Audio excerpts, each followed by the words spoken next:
الحمد لله نحمده ونستعينه ونستغفره ونؤمن به ونتوكل عليه ونعوذ بالله من شرور أنفسنا ومن سيئات أعمالنا من يهده الله فلا مضل له ومن يضلله فلا هادي له ونشهد أن لا إله إلا الله وحده لا شريك له ونشهد أن سيدنا مولانا محمدا عبده ورسوله أما بعد أعوذ بالله من الشيطان الرجيم بسم الله الرحمن الرحيم إن الذين آمنوا وعملوا الصالحات أولئك هم خير البرية جزاؤهم عند ربهم جنات عدن تجري من تحتها الأنهار صدق اللہ العظیم۔ بزرگان محترم، معزز بھائیو، دوستو، عزیزو، ایمان و اعمال صالحہ پر اللہ تعالیٰ خود گواہی دیتا ہے ان کے نیک ہونے کی۔ ان الذین آمنوا وعملوا الصالحات، بے شک جو لوگ ایمان لائے اور اعمال صالحہ کیے وہ بہترین لوگ ہیں۔ اولئک هم خیر البریہ، تو جس کی گواہی اللہ جل شانہ دیتا ہو، ظاہر سی بات ہے کہ وہ اعمال بہت اونچے اعمال ہیں۔ ایمان، اعمال صالحہ، حق تعالیٰ کے وہاں رنگ روپ، کوٹھی اور جھونپڑی، عزت اور ذلت، ان چیزوں کو نہیں دیکھا جاتا۔ وہاں تو صرف اور صرف یہ دیکھا جاتا ہے کہ میرے بندے کے پاس ایمان اور اعمال ہے یا نہیں۔ ایک صحابی رضی اللہ تعالیٰ عنہ ہے، ان کا نام ظاہر بن حرام ہے۔ ظاہر بن حرام، یہ ظاہر بن حرام رضی اللہ تعالیٰ عنہ غلامی کا دور گزار کر کے آئے تھے، یا غلام تھے اور ان کے مولا نے ان کو اس مسئلے پر اجازت دے دی تھی کہ تم کاروبار کر سکتے ہو۔ کالے کلوتھے تھے، نہ رنگ کے اعتبار سے کوئی خاص مقام تھا، لیکن ان کا حال یہ تھا کہ وہ دیہات میں رہتے تھے، تو دیہات سے دیہات کی چیزوں کو، قریہ کی چیزوں کو لا کر نبی علیہ الصلوۃ والسلام کی خدمت میں پیش فرماتے تھے، اور نبی علیہ الصلوۃ والسلام شہر کی چیزیں ان کو دیا کرتے تھے۔ جیسے دیہات میں سبزی ہوتی ہے، ویجیٹیبل ہوتا ہے، تو وہ لا کر کے حضرت کو دیتے تھے، اور حضرت شہر میں، مدینے میں جو چیزیں ہوتی تھی وہ ان کو دیا کرتے تھے۔ ان کو حضرت سے بڑی محبت تھی، حضرت کو ان سے بڑی محبت تھی۔ حضرت ان کے باب میں فرمایا کرتے تھے، وہ میرے دیہات کے کارندے ہیں، میرا کام کرنے والے ہیں، اور میں ان کے شہر کا کارندہ ہوں، یعنی میں ان کے شہر کی چیزوں کو دیتا ہوں۔ ایک مرتبہ آپ صلی اللہ علیہ وسلم بازار میں گئے تو حضرت ظاہر بن حرام رضی اللہ تعالیٰ عنہ اپنی چیزوں کو بیچنے کے لیے کھڑے تھے۔ حضرت پیچھے سے گئے چپکے سے اور یوں ان کو لے لیا پیچھے سے۔ ان کو نہیں پتا تھا کہ نبی علیہ السلام ہے، اور حضرت نے اعلان فرمایا، من یشتری منی ھذا الغلام، مجھ سے اس غلام کو کون خریدے گا؟ انہوں نے جب آواز سنی تو دیکھا کہ آپ صلی اللہ علیہ وسلم ہے، تو اپنے بدن کو پیچھے لے گئے اور حضرت کے بدن مبارک سے رگڑنے لگے اپنی پشت کو کہ برکت حاصل ہو جائے، اور پھر کہنے لگے کہ یا رسول اللہ، مجھے کون خریدے گا؟ میری کوئی قیمت نہیں ہے، میں غلام ہوں، میں کالا کلوتھا ہوں، میرا کوئی جو ہے خاص قیمت نہیں ہو سکتی ہے، اور اگر کوئی مجھے خریدے گا بھی تو اس کو میری ذات سے کیا فائدہ ہوگا؟ تجدنی قاصدہ، حدیث کے الفاظ ہے، اس کو کوئی نفع مجھ سے نہیں ہوگا، مجھے خرید کر کیا ملے گا؟ نبی اکرم صلی اللہ تعالی علیہ وسلم نے جو جواب دیا ہے، فرمایا، انت غالی عند اللہ تبارک و تعالی، تم دنیا کی نظر میں گرے پڑے ہو، اللہ کی نظر میں تم بہت قیمتی ہو۔ وہ تمہاری غلامی اور آزادی کو نہیں دیکھتا، وہ تمہاری مالداری اور غریبی کو نہیں دیکھتا، وہ تمہارے گورے پن اور کالے پن کو نہیں دیکھتا، وہ تمہاری جھونپڑی اور کوٹھی کو نہیں دیکھتا۔ وہ جو دیکھتا ہے وہ ایمان اور اعمال صالحہ کو دیکھتا ہے کہ تمہارا دل اس کی محبت میں کتنا سرشار ہے، کتنا بھرا ہوا ہے، ایمانی مایا تم میں کتنی بھری ہوئی ہے۔ میرے بھائیو، جن کو ایمان کی دولت ملی ہے وہ اپنے آپ کو غریب نہ سمجھے۔ دنیا کا سب سے بڑا مالدار وہ ہیں جس کو اللہ نے ایمان کی دولت دی ہو۔ اس سے بڑھ کر دولت کوئی نہیں ہو سکتی، اس سے بڑھ کر دولت کوئی نہیں ہو سکتی۔ بخاری شریف کتاب الایمان کی روایت ہے، حضرت ابو ہریرہ رضی اللہ تعالیٰ عنہ سوال کر رہے ہیں نبی اکرم صلی اللہ علیہ وسلم سے، من اسعد الناس یوم القیامہ، من اسعد الناس یوم القیامہ بشفاعتک یا رسول اللہ۔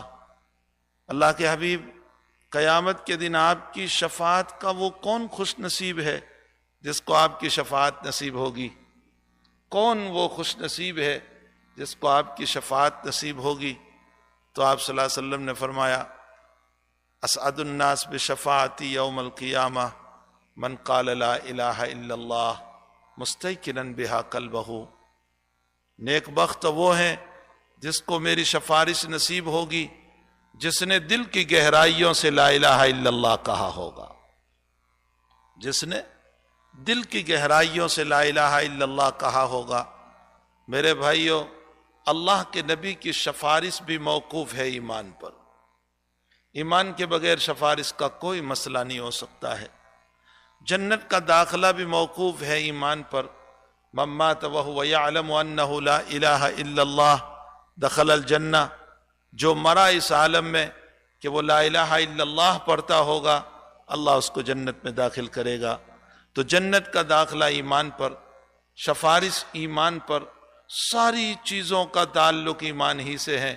ایمان نہیں تو کوئی چیز نہیں، ایمان نہیں تو نبی کی سفارش نہیں، ایمان نہیں تو جنت کا داخلہ نہیں، ایمان نہیں تو اللہ کی خوشنودی نہیں، ایمان نہیں تو نبی کا دیکھنا نہیں، ایمان نہیں تو حوض کوثر کا پانی نہیں، ایمان نہیں تو کوئی چیز نہیں ہے۔ ایمان ہے تو سب کچھ ہے۔ ان الذین آمنوا وعملوا الصالحات اولئک هم خیر البریہ۔ اللہ کے نزدیک خیر والے وہ لوگ ہیں، خود اللہ گواہی دے رہا ہے، جو ایمان لائے اور اعمال صالحہ کیے۔ اعمال صالحہ، حضرت ظاہر بن حرام رضی اللہ تعالیٰ عنہ کو فرمایا، انک غالی عند اللہ تعالی، تم دنیا کی نظر میں ظاہر غلام ہو، کالے کلوتے ہو، بہت معمولی ہو، دیہاتی ہو، تمہارا مقام نہیں ہے، لیکن اللہ کی نظر میں تم بہت قیمتی ہو۔ لیکن آج دنیا کا معیار بدل گیا، آج دنیا کی سوچیں بدل گئی، آج دنیا کا اسٹیٹس بدل گیا، آج دنیا کا سمجھنا بدل گیا، آج دنیا کی سوچ بدل گئی۔ آج دنیا کی نظر میں وہ محترم ہے جو پیسے والا ہو، آج دنیا کی نظر میں وہ محترم ہے جو کوٹھی والا ہو، آج دنیا کی نظر میں وہ محترم ہے جو عہدے والا ہو، وہ محترم ہے۔ اللہ کی نظر میں وہ محترم نہیں ہے، چاہے اس کی دسیوں کوٹھیاں کیوں نہ ہو۔ قرآن کریم ایک واقعہ نقل کر رہا ہے کہ ایک مرتبہ قارون اپنے زمانے کا بڑا مالدار، کتنا مالدار، قرآن کریم میں اللہ تعالیٰ فرماتے ہیں کہ اس کے خزانے کی چابیوں کو اٹھانے کے لیے کئی غلاموں کی ضرورت پڑتی تھی۔ یعنی خزانہ اٹھانے کے لیے نہیں، خزانے کی چابیاں اٹھانے کے لیے، چابیاں اٹھانے کے لیے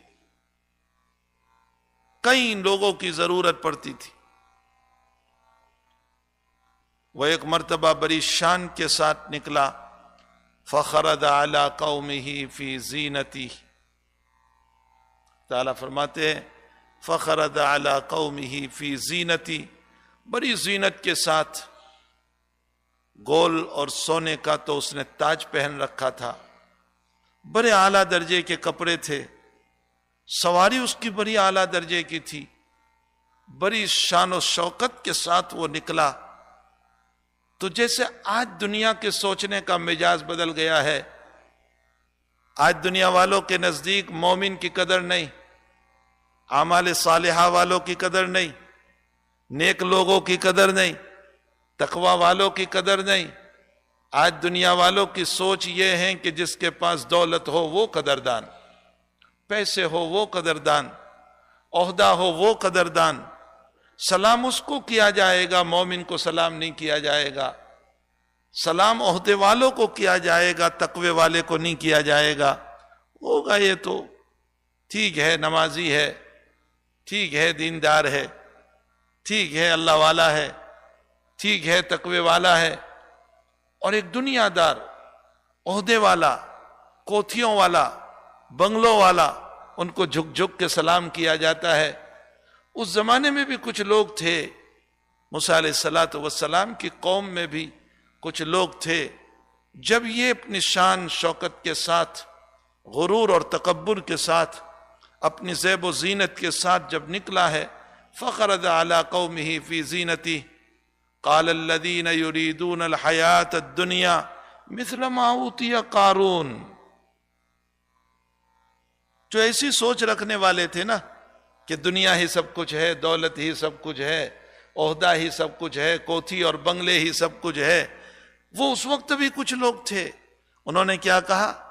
یا لیت لنا مثل ما اوتی قارون، اے کاش، لار ٹپکنے لگی، منہ میں پانی آنے لگا، اس کی شان شوکت، اس کے عہدے اور گاڑی، اس کا بنگلہ اور اس کی زیب و زینت کو دیکھ کر منہ میں پانی آنے لگا، کہنے لگے یا لیت لنا مثل ما اوتی قارون، ارے جیسے قارون کو دیا گیا، ہائے ہمیں بھی دیا جاتا، ہائے ہمیں بھی دیا جاتا۔ یا لیت لنا مثل ما اوتی قارون۔ یہ دنیا کی سوچ بدل گئی، دنیا کے نزدیک ایمان کی وہ ویلیو نہ رہی جو دولت کی ویلیو ہے، اعمال صالحہ کا وہ مقام نہ رہا جو انسان کی کوٹھی اور بنگلے کی ویلیو ہے۔ اسی لیے نبی اکرم صلی اللہ تعالی علیہ وسلم نے فرمایا ساد القوم فاسقہم، جب لوگوں کی سوچیں بدلے گی نا تو ساد القوم فاسقہم، قوم کا سردار فاسق بن جائے گا، قوم کا سردار فاسق ہوگا۔ کیوں؟ اس لیے کہ لوگوں کے نزدیک اعمال صالحہ اصل نہیں ہوں گے، دولت اصل ہوگی، اور جب دولت اصل ہوگی تو وہ فاسق اور فاجر کو بھی اپنا امام بنائیں گے، اپنا جو ہے سرتاج بنائیں گے، اس کے ہاتھ کے نیچے چلیں گے۔ ساد القوم فاسقہم۔ اور دوسری روایت میں فرمایا زعیم القوم ارذلہم، نبی کی ایک ایک بات پر غور کرو، زعیم القوم ارذلہم، فرمایا قوم کا امیر گرا پڑا ہوگا، جو رذیل، جو ذلیل، لیکن کیوں اس کو امیر بنا دیا؟ اس لیے کہ چاہے اعمال نہ ہو، چاہے ایمان نہ ہو، چاہے تقوی نہ ہو، لیکن دولت ہے اس کے پاس، عہدہ ہے اس کے پاس، مقام ہے اس کے پاس، کوٹھیاں اور بنگلوں کا مالک ہے وہ، تو زعیم القوم ارذلہم۔ یہ کب ہوگا؟ جبکہ سوچیں بدلے گی، اور لوگوں کی سوچ بدل کر دنیا دنی کو اپنا اسٹیٹس بنائیں گے اور ایمان اور اعمال صالحہ کو پیچھے ڈال دیں گی۔ دوسری روایت میں نبی علیہ السلام نے فرمایا لقا ابن لقا کو امیر بنایا جائے گا، امیر القوم لقا ابن لقا۔ کیا مطلب لقا ابن لقا؟ لقا کا معنی کمینہ، بیٹا بھی کمینہ، باپ بھی کمینہ، جس کا نسب کمینے پن پر چلتا ہوگا، لوگ اس کے دولت کی بنیاد پر اس کو اپنا امیر بنائیں گے، اس کو سلام کریں گے، اس کے پاس بڑی تواضع سے بیٹھیں گے، تقوی والے کو نہیں، پرہیزگار کو نہیں، اعمال صالحہ کو نہیں، ایمان کو نہیں، یہ وہی سوچ تھی جو اس وقت بھی تھی. فخرج علی قومہ فی زینتی قال الذین یریدون الحیاۃ الدنیا، جو دنیا کے چاہنے والے تھے کیا کہنے لگے؟ یا لیت لنا مثل ما اوتی قارون، ہمیں بھی دیا جاتا، انہ لذو حظ عظیم. تو کچھ اعمال صالحہ والے بھی اس وقت تھے، کچھ ایمان والے بھی اس وقت تھے. وقال الذین اوتوا العلم، جو ایمان والے تھے نا انہوں نے ان کو سمجھایا، وَيْلَكُمْ، او تمہارا برا ہو، ثواب اللہ خیر لمن آمن وعمل صالحا، تمہارا ایمان اور تمہاری نمازیں اور تمہارے اعمال صالحہ اس کے سونے کے تاج سے کروڑوں درجہ اونچا ہے. تم اس کے تاج پر مرے جا رہے ہو، اس کی دولت پہ مرے جا رہے ہو. خیر لمن آمن وعمل صالحا، خیر لمن آمن وعمل صالحا. اللہ ہمیں بصیرت کی آنکھیں نظر عطا فرمائے.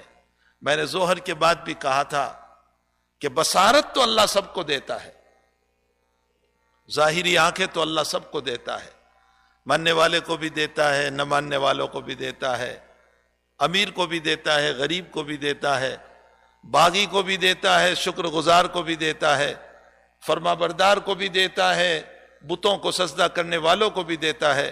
ظاہری آنکھ کو اللہ سب کو دیتا ہے، لیکن دل کی آنکھ اللہ مومنوں کو دیتا ہے. بصیرت جس کو کہا جاتا ہے، بصیرت اللہ مومنوں کو، تقوی والوں کو اللہ تعالیٰ عطا فرماتے ہیں. یہ اللہ ہر ایک کو نہیں دیتا. اور جب بصیرت آتی ہے نا، تقوی آتا ہے، تو ایسے لوگوں کے نزدیک ایمان کی قیمت دنیا سے زیادہ ہے. جب بصیرت آتی ہے تو اعمال صالحہ کی ویلیو دنیا سے زیادہ ہے. وہ یہ سوچتا ہے کہ میری ایک نماز ہزاروں دنیا سے افضل ہے، اس لیے کہ اس دنیا پر جنت اور آخرت بنے گی، میری اس نماز پر دنیا اور آخرت بنے گی، اور میری اس دنیا پر دنیا جنت آخرت بننے والی نہیں ہے. اللہ تعالیٰ بصیرت نصیب فرمائے. بصیرت بہت بڑی چیز ہے. اتقوا فراست المؤمن فإنه ينظر بنور اللہ تعالی. مومن کی فراست سے بچو، یہ وہی بصیرت ہے. مومن کی فراست سے بچو اس لیے کہ وہ اللہ کے نور سے دیکھتا ہے. حق تعالی جل شانہ اس کو نور عطا فرماتا ہے، تقوی کی بنیاد پر، ورع کی بنیاد پر، پرہیزگاری کی بنیاد پر، اطاعت شعاری کی بنیاد پر، اللہ تعالیٰ کو ماننے کی بنیاد پر. تو کچھ نیک لوگ بھی تھے جو کہنے لگے وَيْلَكُمْ، تمہارا برا ہو، تم کہاں چلے گئے، تمہاری کیا سوچ ہے. ثواب اللہ خیر لمن آمن وعمل صالحا. اللہ جو تمہارے ایمان اور تمہارے اعمال صالحہ پر جو ثواب دیتا ہے نا، ثواب اللہ ہے، یہ دنیا وما فیہا سے افضل ہے. یہ دنیا کی چیزوں سے بہتر ہے، یہ دنیا کے ارذل سے بہتر ہے. حق تعالی جل شانہ اسی لیے فرماتے ہیں ان الذین آمنوا وعملوا الصالحات اولئک هم خیر البریہ. بے شک وہ لوگ جو ایمان لائے اور اعمال صالحہ کیے وہ بہترین لوگ ہیں. اللہ خود ان کے ایمان کی گواہی دیتا ہے. آپ دیکھ لیں حضرت بلال رضی اللہ تعالیٰ عنہ کالے کلوتے ہیں، غلام ہے، غلامی کا دور گزار کر کے آئے ہیں. حضرت عمر، حضرت ابو بکر نے ان کو آزاد کیا تھا، امیہ کے غلام تھے آپ. لیکن مقام کیا ملا ان کو؟ اللہ نے ان کے رنگ کو نہیں دیکھا، اللہ نے ان کی غلامی کو نہیں دیکھا، اللہ نے ان کے نسب کو نہیں دیکھا. اللہ نے کیا دیکھا؟ اللہ نے ان کے ایمان کو، ان کے ورع کو، ان کے تقوی کو، ان کی پرہیزگاری کو، ان کی عبادات کو دیکھا. نبی علیہ السلام معراج میں تشریف لے گئے، واپس آئے، فرمایا بلال آج معراج میں تم میرے آگے آگے چل رہے تھے، تمہارا کیا عمل ہے کہ تم میرے آگے آگے چل رہے تھے؟ فرمایا حضرت میرا کیا عمل ہوتا، میں آپ ہی کی بدولت تو ایمان لایا، آپ ہی کی بدولت تو مجھے توفیق ملی، بنا میرا کیا عمل ہو سکتا ہے؟ فرمایا نہیں، کوئی عمل تیرا ضرور ہے کہ تو جنت میں میرے آگے آگے چل رہا تھا. فرمایا حضرت عمل یہ ہے میں جب بھی وضو کرتا ہوں اللہ کا شکر ادا کرنے کے لیے 2 رکعت تحیت الوضو پڑھ لیا کرتا ہوں. فرمایا بلال یہی وہ عمل ہے کہ تو جنت میں میرے آگے چل رہا تھا. بلال کو اس مقام پر پہنچایا. اس کی غریبی امیری کا مسئلہ نہیں، رنگ و رنگت کا مسئلہ نہیں، کوٹھی کا مسئلہ نہیں، ان کے تقوی نے پہنچایا.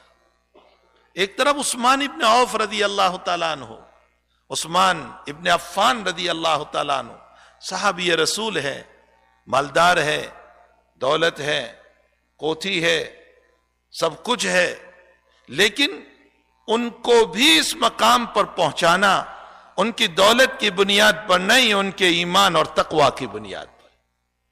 بلال کی غریبی کے باوجود وہ اس مقام پر پہنچے، اور عثمان اپنی مالداری کے باوجود جو اس مقام پر پہنچے ہیں وہ ان کے اعمال ہیں. ایمان کے بعد اعمال صالحہ. تبوک کے موقع پر نبی اکرم صلی اللہ علیہ وسلم نے جب چندے کا مطالبہ رکھا اور فرمایا بہت دور جانا ہے، سواریوں کی ضرورت ہے، ساتھیوں کو مال کی ضرورت ہے، لوگ اپنی اپنی حیثیت کے مطابق تعاون کریں.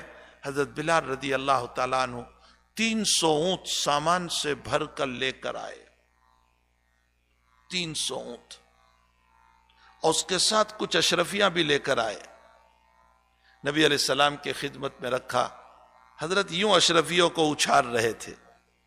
وہ جو پیسے تھے نا جو حضرت عثمان نے پیش کیے تھے وہ یوں اچھال رہے تھے، اور اچھالتے اچھالتے حضرت خوشی میں ہنستے ہوئے فرما رہے تھے میرا عثمان آج کے بعد کوئی عبادت نہ کرے تو بھی جنت میں جائے گا. لیکن عثمان کو اس مقام پر پہنچایا اس دولت کی بنیاد پر نہیں، ایمان اور ورع اور تقوی کی بنیاد پر. بلال کی رسائی جنت تک اسی تقوی کی بنیاد پر، عثمان کی رسائی جنت تک اسی ایمان اور اعمال صالحہ کی بنیاد پر. عبد الرحمن ابن عوف اتنے مالدار ہے، اتنے مالدار. عبد الرحمن ابن عوف جب آپ کی وفات ہوئی ہے تو آپ نے جو ترکہ چھوڑا، جو میراث چھوڑی، جو مال چھوڑا، جو وراثت چھوڑی، وہ اتنی دولت تھی کہ اس وقت جو دنیا کے مالدار ہیں اس مالدار کی جو حیثیت نہیں ہے وہ عبد الرحمن کی دولت کی حیثیت تھی. لیکن میرے آقا صلی اللہ علیہ وسلم جب 10 صحابہ کرام کو جنت کی بشارت سنا رہے ہیں تو اس میں عبد الرحمن ابن عوف بھی ہے. ابو بکر فی الجنہ، عمر فی الجنہ، عثمان فی الجنہ، علی فی الجنہ، سعد فی الجنہ، طلحہ فی الجنہ، ابو عبیدہ فی الجنہ. اسی میں ہے عبد الرحمن فی الجنہ. عبد الرحمن جنتی ہے. ان کو جو جنت ملی ہے اور اس مقام پر جو پہنچایا ہے وہ کس نے پہنچایا؟ عبد الرحمن ابن عوف کو. ان کے ورع، ان کا تقوی، ان کی پرہیزگاری، ان کی دینداری، ان کے اعمال صالحہ، اس نے آپ کو اس مقام پر پہنچایا ہے. میرے بھائیوں، آج دنیا کی سوچیں بدل گئی. دنیا مالدار کو بڑا جانتا ہے اور دیندار کو دقیانوس سمجھتا ہے، فنڈامنٹالسٹ کہتا ہے. جو نمازی ہے، جو دیندار ہے، جو تقوی والا ہے، جو پرہیزگار ہے، جو دین پر چلتا ہے، جو داڑھی رکھتا ہے، جو اللہ کا پابند ہے، ان کو فنڈامنٹالسٹ کہہ رہا ہے. پرانی سوچ کے لوگ کہہ رہے ہیں، دقیانوسی سوچ کے لوگ کہہ رہے ہیں. اور وہ جو زمانے کے بہاؤ پر حلال، حرام، جائز، ناجائز ساری تمیزوں کو ختم کر کے مالدار بنا ہوا ہے. لوگ کہتے ہیں انسان تو یہ ہیں، یہ کیا انسان بیٹھے ہوئے ہیں، انسان تو یہ ہیں جو کوٹھیوں کا مالک بنا ہوا ہے، جو پیسے والا ہے، جو عہدے والا ہے. سوچیں بدل گئی. لیکن میرے بھائیو یاد رکھو، دنیا کی سوچوں کے بدلنے سے اللہ کے قانون نہیں بدلا کرتے. لا تبدیل لکلمات اللہ، اللہ کے قانون نہیں بدلا کرتے. اللہ کے وہاں آج بھی قانون ہے، ان الذین آمنوا وعملوا الصالحات اولئک هم خیر البریہ. میرے نزدیک تو وہی محترم ہوگا جو ایمان اور اعمال صالحہ والا ہوگا. اسی لیے حدیث شریف میں ہے کہ انہی لوگوں کے باب میں اللہ تعالیٰ جبریل سے کہتا ہے میں فلاں سے محبت کرتا ہوں، وہ میرا مومن بندہ، وہ میرا نیک بندہ، وہ میرا صالح بندہ، وہ میرا تقوی والا بندہ، میں اس سے محبت کرتا ہوں، جبریل تم بھی اس سے محبت کرو۔ جبریل آسمانوں میں صدا لگاتے ہیں کہ اے فرشتوں، فلاں نیک بندہ اس زمین پر اللہ اس سے محبت کرتا ہے، میں بھی اس سے محبت کرتا ہوں، اے فرشتوں تم بھی اس سے محبت کرو۔ اب فرشتوں سے محبت زمین پر آتی ہے اور زمین پر اعلان کرتے ہیں فرشتے، اے لوگو یہ نیک بندہ اللہ اس سے محبت کرتا ہے، جبریل کر رہے ہیں، سارے فرشتے کر رہے ہیں، اے زمین والو تم بھی اس سے محبت کرو۔ تو اس سے کون محبت کرنے لگتے؟ فطرت سلیمہ والے محبت کرنے لگتے، ہر ایک نہیں، ورنہ کہیں تم سمجھ لوگے کہ دنیا میں تو یہ دنیا داروں سے محبت ہوتی ہے، نہیں میرے بھائیوں، فطرت سلیمہ والے اس نیک سے محبت کرتے، یہ اللہ کا نظام ہے، نیک لوگ اس سے محبت کرتے، نیک لوگ، صالح لوگ، قلب سلیم والے وہ اس سے محبت کرنے لگتے ہیں۔ اور حقیقت یہ ہے کہ پھر وہ نیک آدمی جوان ہو تو بھی اس کی محبت ہوتی ہے، برا ہو جائے تو بھی اس کی محبت ہوتی ہے۔ یہ نہیں کہ وہ جوان نیک ہے تو محبت اور برا ہو گیا تو محبت نہیں، جوانی میں بھی لوگ اس سے محبت کرتے ہیں، بڑھاپے میں بھی اس سے محبت کرتے ہیں۔ ہم نے بڑے برے لوگوں کو دیکھا جو نیک ہیں، تقوی والے ہیں، پرہیزگار ہیں، دیندار ہیں، تو ان کی محبت کا حال یہ ہے کہ وہ بیٹھے ہوئے ہیں تو لوگ جمع ہو جاتے ہیں۔ جی کیا کہہ رہے ہیں آپ کی بات کو ہم عمل میں لائیں گے۔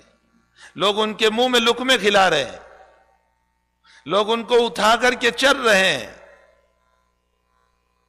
ارے تو اس کا بیٹا بھی نہیں ہے، اس کو اٹھا کر چر رہا ہے، تو اس کے منہ میں لقمہ دے رہا ہے، تو اولاد بھی نہیں ہے، تو بہت دور کا رہنے والا اور ان کی خدمت میں لگا ہوا ہے۔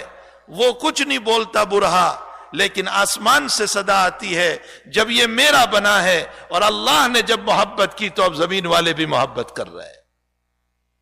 یہ ہے حدیث شریف میں فرمایا گیا کہ اللہ جب کسی سے محبت کرتا ہے تو پھر دنیا والوں کے دلوں میں اس کی محبت ڈال دیتا ہے، اور جب اللہ کسی سے نفرت کرتا ہے تو آپ نے ابھی 1-1.5 سال پہلے اخبار میں پڑھا ہوگا، ابھی بھی اس کو ریپیٹ کیا گیا کسی اخبار میں، مجھے بتانے والے نے بتایا کہ آسٹریلیا کا بڑا سائنسداں 100 سے زائد عمر کا وہ سوازی لینڈ میں خودکشی کرنے کے لیے چلا۔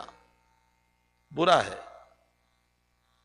سوازی لینڈ میں خودکشی کرنے کے لیے، سوسائڈ ہونے کے لیے چلا، اور کہنے لگا میرے آسٹریلیا میں قانون نہیں ہے سوسائڈ کا، اس لیے کوئی میری مدد نہیں کرے گا، سوازی لینڈ میں جاؤں گا، وہاں قانون ہے کہ اگر لوگ اپنی موت مرنا چاہیں تو مر سکتے ہیں، تو لوگ مجھے مارنے میں مدد کریں گے۔ ایک یہ بھی بڑھاپے کی زندگی ہے کہ جس کو مارنے کے لیے لوگ مدد کر رہے ہیں، اور ایک یہ بھی بوڑھے لوگ ہوا کرتے ہیں نیک صالح متقی کہ جن کو جلانے کے لیے لوگ دوائیاں کھلا رہے ہیں، ان کے منہ میں لقمے دے رہے ہیں۔ ظاہر سی بات ہے اللہ کی محبتیں تقوی والوں کے ساتھ ہوتی ہے، اعمال صالحہ والوں کے ساتھ ہوتی ہے، دینداروں کے ساتھ ہوتی ہے، قلب سلیم والوں کے ساتھ ہوا کرتی ہے۔ اس لیے میرے بھائیوں ہمیں چاہیے کہ اللہ کا نظام وہی ہے، متقیوں کو محبتیں ملتی ہے دنیا میں بھی آخرت میں بھی، دنیا میں بھی آخرت میں بھی۔ اعمال صالحہ والوں کو محبت ملے گی دنیا میں بھی آخرت میں بھی۔ اس لیے ہمیں اعمال صالحہ والی زندگی گزارنا ہے۔ یہ آخری عشرہ چل رہا ہے، میرے ذہن میں ایک حدیث اس وقت گردش کر رہی ہے، جی میں آیا میں اس کو سنا دوں۔ جناب نبی کریم صلی اللہ تعالی علیہ وسلم اپنے ممبر شریف پر تشریف لے جا رہے، اور اسی وقت جبریل امین تشریف لائے اور پہلی بد دعا فرمائی، ہلاک ہو جائے وہ انسان، ہلاک ہو جائے وہ انسان جس کے ماں باپ زندہ ہو۔ سنو، جس کے ماں باپ زندہ ہو اور وہ اس کی خدمت کر کے جنت نہ کمائے۔ نبی نے فرمایا آمین۔ کیا مطلب؟ اے جبریل تیری دعا قبول ہو جائے، ہلاک ہو جائے وہ انسان۔ بد دعا ہے یہ، بد دعا، دعا نہیں ہے، بد دعا ہے۔ ہلاک ہو جائے وہ انسان جس کے ماں باپ زندہ ہو اور وہ ان کی خدمت کر کے جنت نہ کمائے۔ نبی علیہ السلام نے فرمایا آمین۔ دوسری سیڑھی پر قدم رکھا، فرمایا ہلاک ہو جائے وہ انسان جس کے سامنے آپ کا نام نامی، آپ کا اسم گرامی، آپ صلی اللہ علیہ وسلم کا پیار بھرا نام آئے اور وہ آپ پر درود نہ بھیجے صلی اللہ علیہ وسلم۔ مجلس میں ایک مرتبہ درود پڑھنا واجب ہے۔ حضرت کے نام پر مجلس میں ایک مرتبہ جب نام نامی آئے، ایک مرتبہ درود پڑھنا واجب ہے، اور پھر جب جب نام آئے بار بار پڑھنا مستحب ہے۔ ہلاک ہو جائے وہ انسان کہ آپ کا نام نامی آئے اور وہ درود نہ پڑھیں، نبی نے فرمایا آمین۔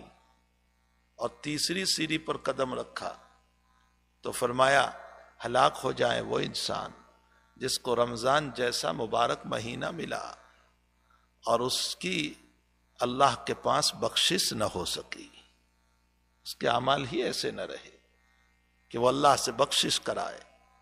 ہلاک ہو جائے وہ انسان کہ مقدس مہینہ ملا، مبارک مہینہ ملا، پھر بھی وہ اللہ کے پاس اپنی بخشش نہ کرا سکا۔ اس نے رمضان اس انداز سے گزاری جس کی وجہ سے اس کی بخشش کا مسئلہ نہ ہوا۔ نبی علیہ السلام نے فرمایا آمین۔ بد دعا دینے والا تمام فرشتوں کا سردار جبریل ہے، آمین کہنے والا سارے نبیوں کا سردار محمد الرسول اللہ ہے، سارے نبیوں کا سردار آمین کہہ رہا ہے، آمین۔ ہاں نبی ویسے بد دعا نہیں دیتے تھے، کسی مومن کو نبی نے بد دعا نہیں دی۔ اس حدیث کی دیپ میں جاؤ تو تمہیں پتا چلے گا کہ یہ روایت کتنی سخت ہے۔ آپ سے مشرکوں کو بد دعا دینا تو ثابت ہے، ابو جہل کو بد دعا دی ہے، ابو لہب کو بد دعا دی ہے، عتبہ شیبہ کو دی ہے، لیکن مومن کو آپ بد دعا نہیں دیتے تھے۔ اس روایت میں اس مومن کے باب میں بد دعا آ رہی ہے۔ ہلاک ہو جائے وہ انسان جس کو مبارک مہینہ ملا اور وہ اپنے رب سے اپنی بخشش نہ کرا سکا۔ جبریل کی بد دعا جو امام الملائکہ، نبی علیہ السلام کی آمین جو تمام نبیوں کے سردار سرکار دو عالم صلی اللہ تعالی علیہ وسلم، اور اس کے اوپر سے مسجد نبوی میں بد دعا، اور مسجد نبوی کی ممبر پر بد دعا۔ آپ دیکھیں مکان کے اعتبار سے بھی کتنا اونچا مکان، اور بد دعا کرنے والوں کے اعتبار سے بھی وہ افراد کتنے اونچے کہ جن کی بد دعائیں ہیں کہ ہلاک ہو جائیں جس کو رمضان کا مہینہ ملا اور بخشش نہ ہو سکے۔ میرے بھائیو 2-4 دن رہ گئے ہیں، 2-4 دن رہ گئے ہیں، اللہ سے اپنی بخشش کرا لو، اللہ سے اپنی بخشش کرا لو۔ میری آواز جہاں جہاں تک اس اسپیکر کے ذریعے سے پہنچ رہی ہے، میری سب مرد و عورت سے گزارش ہے اللہ سے بخشش کرا لو، اس کو معاف کرا لو۔ وہ معاف کرنے پر آیا ہوا ہے، وہ صلح کرنے پر آیا ہوا ہے، اس نے دیا ہی ہے مہینہ تاکہ وہ معاف کر دے ہم کو، اسی لیے دیا ہے۔ اعمال صالحہ کا مجاز بنا لو اور عہد کر لو اس مبارک مہینے میں کہ رمضان والی زندگی ساری زندگی گزاریں گے۔ یہ نہیں کہ رمضان کی حد تک زندگی اور رمضان کے بعد زندگی بدل جائے، جیسے رمضان میں گزاری ہے رمضان کے بعد بھی ہم اپنی زندگی کو ایسے ہی گزاریں گے۔ یہ عہد کر کے اللہ کے سامنے توبہ کر لو، انشاءاللہ تعالی وہ رب غفور الرحیم ہے، معاف کرنے کے لیے تیار ہے، دروازے کھلے ہوئے ہیں۔ وہ رب ہماری ساری ضرورتوں کو، ساری دعاؤں کو سنتا ہے، یقیناً ہماری دعاؤں کو قبول کرے گا۔ اللہ ہم سب کو اس مبارک مہینے میں معافی مانگنے کی، اپنے معاملات کو صحیح کرنے کی، ایمان و اعمال صالحہ والی زندگی بنانے کی ہم سب کو توفیق عطا فرمائے۔ وصلی اللہ علی النبی الکریم برحمتک یا ارحم الراحمین۔ الحمد للہ رب العالمین والعاقبۃ للمتقین والصلاة والسلام علی اشرف الانبیاء والمرسلین وعلی آلہ وصحبہ اجمعین۔ اللہم ارنا الحق حقا وارزقنا اتباعہ وارنا الباطل باطلا وارزقنا اجتنابہ۔ اللهم انا نسألك علما نافعا ورزقا واسعا وعملا متقبلا وشفاء من كل داء. اللهم انا نعوذ بك من علم لا ينفع وقلب لا تخشع ونفس لا تشبع ودعاء لا يستجاب له. اللهم انت ربنا ونحن عبادك فاغفر لنا ذنوبنا وكفر عنا سيئاتنا وتوفنا مع الابرار. اللهم انا نسألك العفو والعافية في الدين والدنيا والآخرة. توفنا مسلما والحقنا بالصالحين غير خزايا ولا ندامى ولا مخزومين. اللهم انك عفو كريم رحيم تحب العفو فاعف عنا يا كريم. اللهم انك عفو كريم رحيم تحب العفو فاعف عنا يا كريم. اللهم اغفر لنا ولوالدينا ولأساتذتنا ولمشايخنا ولأحبابنا ولمن أوصانا ولمن حق علينا بالدعاء. واغفر اللهم لجميع المؤمنين والمؤمنات والمسلمين والمسلمات الأحياء منهم والأموات إنك سميع قريب مجيب الدعوات يا قاضي الحاجات. اللهم إنا نسألك من خير ما سألك منه نبيك ورسولك محمد صلى الله عليه وسلم ونعوذ بك من شر ما استعاذ منه نبيك ورسولك محمد صلى الله عليه وسلم. وصلى الله على نبينا محمد وآله وصحبه أجمعين برحمتك يا